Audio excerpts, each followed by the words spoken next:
So one of my commenters recently put out a theory about Tesla that is just a theory, but it does kind of make a lot of sense of really what happened at Tesla over the past decade or so. If you don't know already, Elon Musk didn't create Tesla. He bought it. That isn't part of the theory, that is true. He was involved pretty early on, getting a majority share of the company and becoming the chairman of the board, but he didn't create, for example, the original Roadster, and he wasn't all that involved in Tesla's day-to-day functions until 2008, well after the company had started. Tesla was founded by Martin Eberhard and Mark Tarpenning, and their goal initially was to make an electric sports car. Though the Model S didn't come out until 2012, work began on it before 2007, shortly before Tarpenning and Eberhard would leave the company. So here's the theory. All the groundwork and the blueprint for the Model S and Model 3 designs, as well as the overall future plan to really grow Tesla into the juggernaut that it would become in those later years, all of that was there in those formative years. Again, this is the theory. Before Elon had really made Tesla his baby and started parading the company around as his own, never really giving credit to those early founders. And if you're thinking, oh, there's more cars than just the S and the 3, well, there's not really. The X and the Y were built entirely on the S and 3 platforms.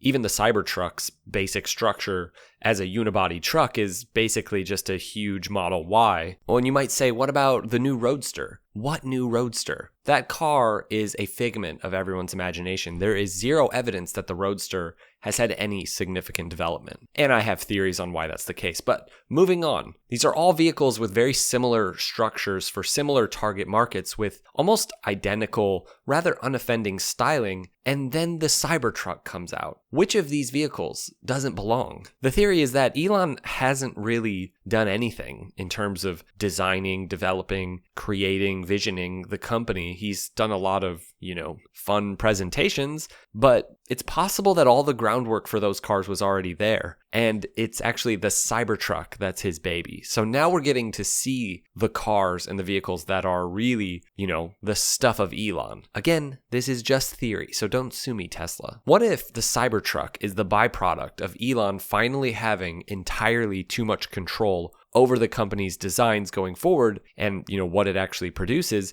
And what if, because of this, and because of what the Cybertruck is, what if this vehicle marks the end of the road for Tesla? Now, you may scoff. That could never happen, right? Well, I invite you to take a trip back through automotive history to look at some cars that did indeed kill their respective brands. Let's look not only at the Cybertruck, but at the Cybertruck in the context of automotive history and see if there's any lessons that this new manufacturer could have learned before they made this monstrosity. First, let's go all the way back to the 1950s and a little-known automotive company, Ford. Times were good for Ford and really any American company making cars. Post-war luxury was in full bloom, and the name of the game for luxury cars was excess, mainly in terms of style. Ford's lineup from its various divisions wasn't up to par, and their supposedly luxury Lincolns were actually struggling at this time. So the new management team, which had taken over with Ford becoming a public company, set out to make something new. A car division with models not necessarily for the ultra-wealthy,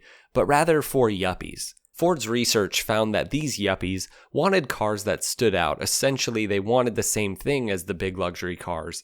Now, initially, this was called Project E for experimental, but that name wasn't good enough, so they tried out literally thousands of wacky names, including things like Thunder Blender and Utopian Turtle Top. But eventually, they landed on Edsel, an homage to Henry Ford's son and former president. Now, the Ford family actually hadn't really given the team rights to do this, and they complained. And, there were those at Ford who didn't like this and didn't like where this whole project was going. But still, they moved forward with the original Edsel models being sort of amalgamations of various other car features thrown together based on an incredible amount of feedback in market research. Now, one feature that stood out was a massive thin oval grille. And again, even this was added because some yuppies said that they wanted it. With this grille, the Edsel looked weird, to say the least. Some features were just bad, like indicators that looked to be pointing the wrong way, and an electromagnetic push-button transmission, that's right, way ahead of the time, located right on the steering wheel. They even made an all-new huge V8, which was not a good engine. Now, despite the developments of Edsel's being a total crap show, Ford moved forward with heavy marketing, including a massive full-length musical special upon the model's release. And the musical was good, but the Edsels themselves were overpriced and nobody bought them because the name Edsel meant nothing to Americans and the cars weren't even good. Now, all the yuppies who were so helpful in surveys, they just kept buying Mercuries. It also didn't help that the recession started in '57 and manufacturers, both domestic and not, were forced to start making smaller models. It also didn't help that those assembling the Edsels, alongside all the other Fords, well, they weren't used to these cars, and some workers even purposefully sabotaged them because of the car's name. Some of them weren't big fans of the former president, so they decided to make the cars that were in his name crappy. That's actually true. Often these cars were not put together well, there were problems, and they were just sent to showrooms with notes to the dealer on how to rectify the problems. Also, there were so many new bits of tech on the Edsel, especially the electromagnetic transmission located on the steering wheel. These things were problematic. But perhaps the single biggest problem with the Edsel was its styling and just how quickly it, well, went out of style. This was one of those vehicles that people hated from the get-go. It was gaudy, it was dated, and it just didn't reflect an understanding from Ford's term in terms of design. You know that uncanny thing that great manufacturers have when they release models that just work in terms of styling? Well, sometimes styling is dated the moment it's released. And so Edsels weren't selling, but Ford just doubled down, even creating a promotion where you could win a pony if you test drove an Edsel. Ford literally bought 1,000 ponies and just straight up sent them to the dealers, which meant that the dealerships had to deal with an animal now. Most who won the pony would just take the smaller cash prize because who wants that? And then over the next few years, Ford slimmed down the Edsel range to only a few more expensive models and they toned the styling down quite a bit. But it got to a point where many at Ford, especially Robert McNamara, he thought that the Edsels needed to go and he successfully convinced the higher-ups to get rid of this new mark altogether. And by the end of '59, it was announced that Edsel was going away. Now, we can try to blame the Edsel's failure on its name or on Ford's marketing, or the economy, but the truth is, it could have been a success. They did sell quite a few Edsel models in the first year, but the truth is pretty simple, and it's a lesson that Ford learned the hard way. The Edsels weren't good designs. They weren't built well, and they didn't represent the actual tastes of potential customers. They were born out of a sense of overconfidence, really, but no amount of, hour-long musicals or billboards or hyped up presentations can fix a bad product. When you're buying something this expensive, it has to be good. If it's not good, it won't last. In total, the whole Edsel project cost Ford the equivalent of over $3 billion in today's money. Fast forward about 2 decades to the 1970s, and this guy, John Z. DeLorean. Mr. DeLorean was quite a guy. At the point where he was living his dream running Pontiac and Chevy over at GM, he gave it all up to start his own company. Initially, he created patents for specific plastic molding for vehicles, but soon he set out to make his own car, known today as the DeLorean or the DMC-12. Now, the idea behind this car was initially to create a new level of safety standards with a nice little investment from Allstate. But as things carried on, it was more about what John just wanted in the car, something very futuristic, having stainless steel body panels and gull-wing doors. Millions began pouring in from dealers who wanted to have the DeLorean to sell, alongside a big investment from Northern Ireland of all places, to have the car manufactured there. And eventually Lotus was brought on to actually make the thing, but some of the ideas were too bad for them to move forward as planned. You like a plastic chassis, for example? That's right. Steel body, plastic chassis. After much turmoil, the DeLorean began to take shape, which was kind of an odd shape, despite public interest really waning for the car. I don't know if that sounds familiar, but yeah. But they doubled down and they made the cars anyways, and nobody ended up wanting these things, and DMC filed for bankruptcy in the early 80s. Then John DeLorean was arrested for talking with a confidential FBI informant about some sketchy illegal stuff. Then investigations commenced, finding that some $17 million that was supposed to go to Lotus was missing. In all, DeLorean was charged with federal charges, serious stuff, all of which he managed to successfully defend himself against. He legally managed to come out of the whole ordeal completely clean, but the car, it didn't survive. Some 9,000 DeLoreans were made. Of course, it was featured in the iconic movie Back to the Future. Now, it would be easy to chalk up the car's failure to its company's business practices. Of course, that is a huge part of it, but it was also just the car itself. In my mind, the main problem with the DeLorean as a car was that like so many other cars, including the Cybertruck and many concept cars, it was trying too hard to be futuristic with features that aren't actually good or all that useful. Aside from the gull-wing doors and the use of crumple zones, that was pretty cool, but that was already a thing. Most of the other features weren't really good. Stainless steel body panels aren't a good idea. They just aren't, and they never will be. But the stainless steel wasn't there to actually be futuristic, but rather to capture the idea of the future. John DeLorean spoke of the car as a piece of art, a sort of landmark vehicle, which it did end up being. Sadly, cars of the future are rarely the ones with ridiculous forms or materials or crazy, outlandish technical features. It's usually the car that just does the car thing better. In the 80s, it would go on to be the cars like the bulletproof Corolla or high-revving overhead cam engines, or, more economical cars, more reliable cars, not silly stainless steel bodies or plastic chassis. The DeLorean was the ultimate example of attempted futuristic automotive design that ended up being a failure. That is until the Cybertruck. I would say the Cybertruck is even more of an attempted failed futuristic design. Now, probably the single best and most well-known example of a car killing its company is the Pontiac Aztec, or as many of you know it,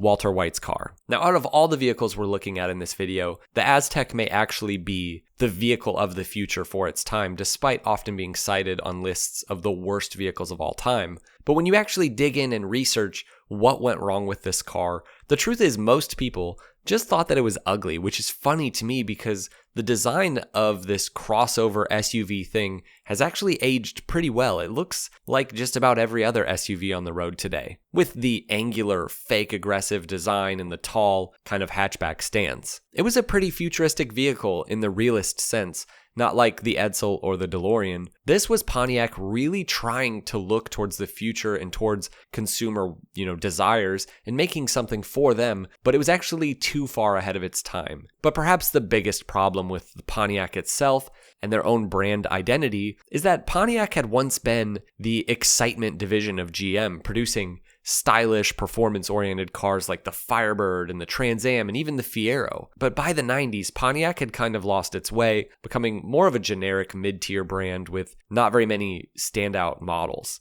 The Aztec's failure highlighted this identity crisis. It was a sign that Pontiac no longer knew what Pontiac was supposed to be. Instead of designing sporty vehicles or aggressive muscle cars or just being on the cutting edge of performance, which is what really appealed to their core audience, Pontiac created a vehicle that just confused customers. Hopefully that sounds familiar. Now, the Aztec wasn't in line with the image that Pontiac had been built on, and it wasn't enough to draw new buyers to the brand either. It kind of did the opposite. It turned people off to the brand. And in this sense, it's so relevant to what we're talking about today because that's exactly what's happening with Tesla. Now, I have one more example that I want to go over really quickly. Perhaps the single most relevant lesson from automotive history comes not from Ford or Pontiac or the DeLorean, but rather a fictional company from a cartoon. In season 2 of The Simpsons, there's an episode where Homer finds out that he has a half-brother who he sets out to find. Turns out said half-brother is a wealthy CEO of Powell Motors, an American automotive manufacturer trying to figure out what their next model will be. Powell commissions Homer to help him design a car for the American people against the wishes of all of his top executives. They're hoping Powell will just move forward with an economy model, but Homer has other ideas. Some of Homer's ideas aren't that bad, like a cup holder big enough to hold a big gulp. That's a pretty good idea. Or soundproofing for the loud children in the back. But most of his ideas, not so much. Like his preference for 50s tail fins and bubble domes and shag carpeting. He oddly takes his preferences that were probably formed from cars and just design in his youth, and he forces them into what was supposed to be a futuristic, forward-thinking vehicle. Interesting. Needless to say, even with its flashy advertising, the $82,000 car in The Simpsons just doesn't work out and Powell ends up losing everything. And the lesson is simple but timeless. Just because you as an individual want something in a car doesn't mean anybody else will. It's also not good to have an idiot who knows nothing about cars in charge of an automotive project. But there's a single thread through all of these stories, that of manufacturers trying to be something that they're not, making a product that doesn't fit with their brand. Sometimes this has worked out in history, but more often than not, sticking to your lane is best. Continuing to do the thing that made you great and popular in the first place is usually best. DeLorean was in his lane working for GM, helping them to create truly innovative vehicles like the GTO and Firebird. The Edsel was the epitome of a company trying to force innovation and luxury with little direction. The Aztec wasn't in line with what consumers knew Pontiac to be, and of course, Powell Motors of The Simpsons should have just made one of those economy cars his executives were pitching instead of Homer's abomination that kind of oddly looks like a Jeep Commando. This concept of making the right kind of vehicle at the right time for your company is so important and has been so important for manufacturers through automotive history. Now, this brings us back to Tesla and an important question. What is Tesla's identity as an automaker? First, Tesla has always been referred to as a tech company as well as an automotive manufacturer. Now, at this point, that's a bit of an odd thing to say with almost every major manufacturer focusing heavily on tech, but it is true that many of the now standard features, including safety features, whether it's the use of lots of cameras or lane assist or the focus on self-driving or the less enjoyable things like stuffing everything into a giant screen, these are things that were in many ways pioneered by Tesla. Plus, just the way Tesla has always marketed themselves as always being kind of Apple-esque. But I think it's worth noting, Tesla has moved so far beyond being that kind of niche, tech-heavy, tech-focused manufacturer for all the Tesla fanboys and Silicon Valley people. Tesla is no longer primarily a company for tech nerds. Most of the people driving around in Model Ys and 3s, they're just regular people. Some of these people like the performance that these cars offer. Some really like the fact that these cars do really well in safety tests. Many just want a good electric car. Some of them do care about the environment, some of them don't. But it's very much a yuppie brand at this point, and I'm not knocking that. Being a yuppie brand is a very good thing to be. But my problem is, how does the Cybertruck fit into any of this? Well, the truth is that it simply doesn't, and this is where I fear that the Cybertruck falls right in line with the other cars we've looked at. Even more so than the DeLorean or any of the cars we've looked at, aside from maybe Homer's car, the Cybertruck is a vehicle that no other major manufacturer would even consider making. And on the one hand, I kind of applaud that from Tesla, but on the other, I think there are good reasons no other company would make such a vehicle. The first problem has to do with electric vehicles in general, and especially Tesla with their so-called mission to quote-unquote accelerate the world's transition to sustainable transport. Now, not only has Elon sort of switched to just not really talking about this anymore, he's now literally pushing products that don't serve this mission. As I said in my last video, if anybody tries to sell you on the notion that Tesla is trying to save the planet at this point, they're crazy. And the Cybertruck shows it because we know these massive electric vehicles, like the Hummer EV, these are not good for the environment. One could argue that small electric commuter vehicles are better for the environment. There's still the problem of mining lithium for batteries and just production in general, but that's significantly improved when you're making smaller cars and thus smaller batteries. And the best example of, close to zero emission vehicles are small electric motorcycles and scooters. But vehicles like the Hummer EV or Cybertruck or, Rivians, they're so clearly not in this category. So how does the Cybertruck fit into Tesla's overall mission and business plan? Or should we all just start questioning the actual intentions behind this company? You don't want your vehicles to cause consumers to ask these questions about your company, but people are asking them. It's like a company like Lotus switching entirely to electric cars. Are you still the Lotus that we know and love anymore? The company that made driver-focused sports cars, not necessarily for the everyman, but almost. Very attainable. They weren't that expensive, and now you're just going to make ugly SUVs and $2 million electric hypercars? I mean, I know Porsche was able to switch to making some SUVs, but they kept making the 911. Why'd you stop making your sports cars? Anyways, that's a separate video. The second problem with the Cybertruck in regards to Tesla as a company has to do with safety. Aside from the original Roadster, every Tesla model has set new standards in their respective classes for safety. The Model S achieved the highest possible safety ratings in crash tests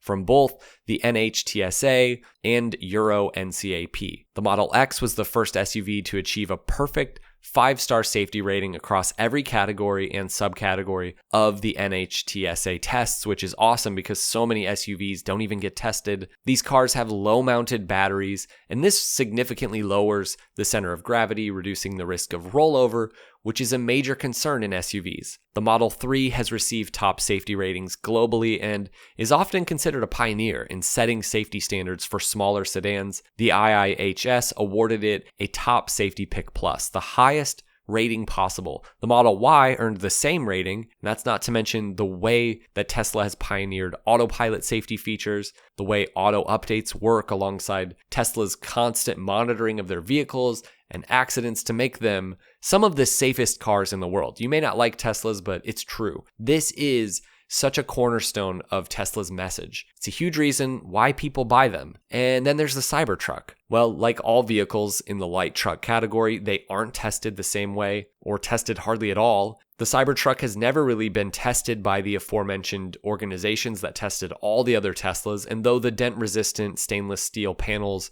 are probably good for side crashes, this kind of hard material goes against most of what we know about crash safety and crumple zones. I mean, even John DeLorean knew this. And that's probably the main reason why no other manufacturer would make this vehicle. Plus, it's a massive danger to other cars and obviously pedestrians to have such a heavy, hard, performance-oriented vehicle on the road. I mean, it's one of the fastest cars in terms of just off-the-line performance that you can buy. So time will tell how this works out, but it doesn't look good, and I don't think it's good for Tesla as a brand. Next up, and perhaps most important, the Cybertruck is ugly and it doesn't follow Tesla's branding, and that is so important. You can disagree with me on whether it's ugly, but you have to admit, it doesn't look like a Tesla. Now, it could have made sense if Elon had insisted on Tesla making this thing to have Cyber be like its own brand, similar to the Edsel, and maybe they would make Cybertrucks and Cybercars and Cybervans and, Cyber ATVs for people who like it, for enthusiasts. But making this a true flagship Tesla product with so much investment in R&D and production to have something so off-brand and so ugly. Now, I know this is a personal preference thing. I will say it's cool from some angles. I had a Cybertruck following me not that long ago, and the light kind of looks cool and menacing behind you.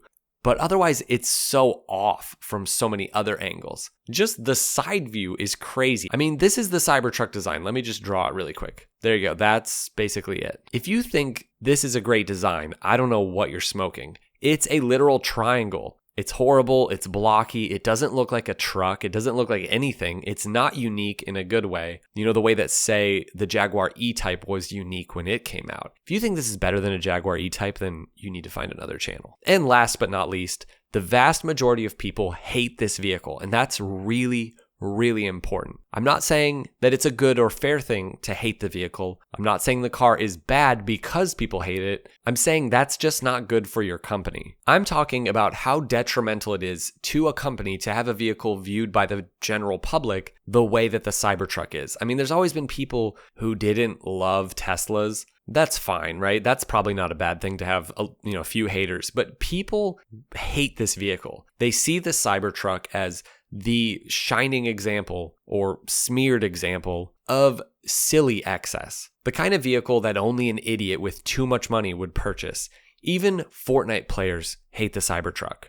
The Cybertruck just doesn't feel like it was made for regular people, even regular Tesla people, despite the fact that it was promised to be priced at $40,000 with incredible range and all sorts of useful features, none of which came true. Instead, it feels like a vehicle that was only made for those rich Tesla fanboys, the same guys who bought Elon's flamethrower. I love this comment. It says, days after launch, you're sitting at a red light, the novelty is gone, and you're not any happier. Maybe it's your imagination, but the gaps in the door look off. You think you saw a car full of teens laughing at you earlier. You are now $100,000 in debt for a meme, and you feel nothing. To put this into perspective, imagine if Apple made a product like this. Just imagine the CEO of Apple spewing the same silly lines about his son, asking why computers don't look like computers of the future, and then he just went and made like some 80s looking computer and tried to sell it for double the price of a normal computer. Do you see how bad this is? Oh, but it's the best selling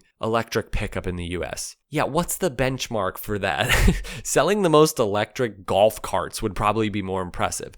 And of course, there's all sorts of legal problems that Tesla's facing right now, but we don't need to get into that. Now, we don't know for sure how many of the 1.9 million pre-orders of the Cybertruck, we don't know how many of them have backed out. Generally, it's between 10 and 30% of people who back out for a normal Tesla, but I would estimate that it's way more for the Cybertruck, in part because it is a meme and people hate it. Okay, actually, I've looked into this a bit more, and we're just getting reports right now that it appears as though Tesla has flown through all of the pre-orders from 2019 to today, and actual reports are that only 2.5% of pre-orders actually went through with the purchase. So that would be 97-ish% of people backed out. That is a stunning number if that is true, and it really does say a lot about how people view this vehicle. Most of the production, again, has been for these pre-orders, but with all the backlash and problems surrounding the vehicle and just the general hate for it, the more important question is how many legitimate orders are coming through today on a weekly and monthly basis, because that will tell us what the future really holds for Tesla and the Cybertruck. Tesla profits from the past year or so aren't good, and a huge chunk of those profits are from